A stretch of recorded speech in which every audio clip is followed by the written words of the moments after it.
আমি শান্তিনিকেতনে থাকি, কিন্তু কর্মসূত্রে আমায় কলকাতায় থাকতে হয়। এটা আমার কি বলবো, পেটের ভাত জোগানোর জায়গা, কিন্তু মনে প্রাণে আমি লালমাটির দেশের মানুষ। আমি শান্তিনিকেতনে থাকি, একদম প্রপার শান্তিনিকেতন, না এদিক না ওদিক।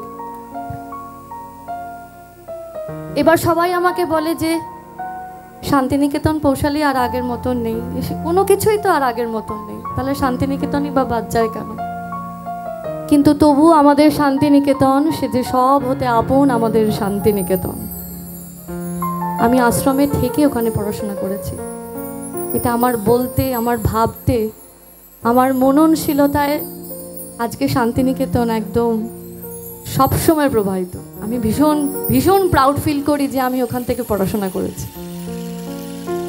আর এখন শান্তিনিকেতনে যা, এখন বসন্ত উৎসবটা ওরকম আগের মতন হয় না, কারণ বাইরের থেকে আমরা যখন বাইরে থেকে সবাই আসে, তারপরে অনুষ্ঠানটা হয়ে যাওয়ার পর যা নোংরা হয়ে থাকে, অ্যাডমিনিস্ট্রেটিভ ডিপার্টমেন্ট খুব যন্ত্রণার মধ্যে পড়ে, তাই একটু বিরত রাখা হয়েছে।